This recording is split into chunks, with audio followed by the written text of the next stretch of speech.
एक कहानी मेरी बहुत फेवरेट है कि एक बार और मैं सुनाता हूँ उसको, कि एक बार एक राजा था, तो उस राजा ने अपने माली को कहा कि भाई तुम मेरे इस आंगन में एक बगीचा लगा दो।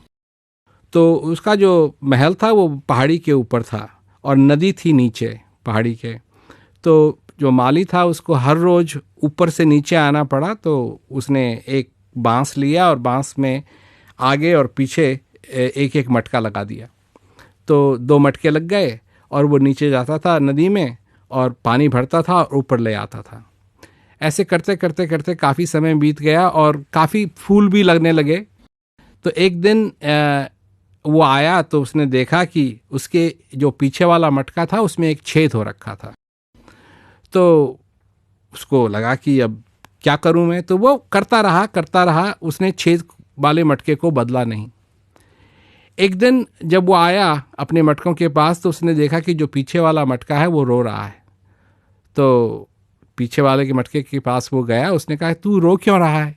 कहा कि मैं तो किसी काम का नहीं रहा, मेरे में तो छेद हो गया है और ये जो राजा का बाग लगा है ये आगे वाले मटके की वजह से लगा है, मेरी वजह से नहीं लगा है। और जब से मेरे में छेद हुआ है आपने मेरे को फेंका नहीं, इसके लिए बहुत बहुत धन्यवाद, परंतु मैं किसी काम का नहीं हूँ, मेरे में छेद हो गया है। इस बगीचे में जिसमें आप देख रहे हैं सुंदर सुंदर फूल लगे हैं, ये उसी की वजह से है जो आगे वाला मटका है। तो माली ने हंस के पीछे वाले मटके से कहा, ये बगीचा सिर्फ राजा का है, यहाँ राजा ही इस बगीचे में आता है और राजा ही इन फूलों को देखता है, परंतु जिस रास्ते से हम ऊपर नीचे आते हैं उस रास्ते को भी तुमने देखा? तो पीछे वाले मटके ने कहा, नहीं मैंने नहीं देखा। कहा देखना।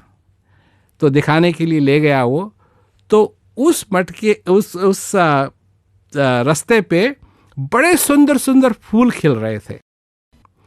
तो माली ने पीछे वाले मटके को कहा, संबोधित करते हुए कहा कि ये जितने फूल हैं ये तुम्हारी वजह से हैं, क्योंकि जब तुम में छेद हो गया तो मैंने फेंका नहीं तुमको, और मैं हमेशा नीचे से ऊपर पानी लाता था। तो जब पानी लाता था मैं, तो मेरे को मालूम था कि तुम्हारे छेद से पानी लगेगा इन फूलों पे और ये फूल खिल उठेंगे। तो ये राजा का बाग तो सिर्फ राजा के लिए है, परंतु तुम्हारी वजह से कितने ही लोग इन सुंदर सुंदर फूलों का आनंद लेंगे।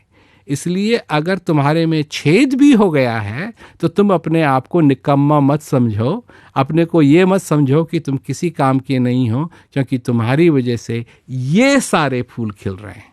ये मेरे को कहानी बहुत पसंद है, क्योंकि कई बार कुछ होता है हमारी ज़िंदगी में तो हम यही सोचने लगते हैं कि सब कुछ ख़त्म हो गया, मैं तो किसी काम का नहीं रहा, ये हो गया वो हो गया, परंतु उसके पीछे भी एक चीज़ है और अगर उसको हम पहचान लें तो हमारी ज़िंदगी बदल सकती है।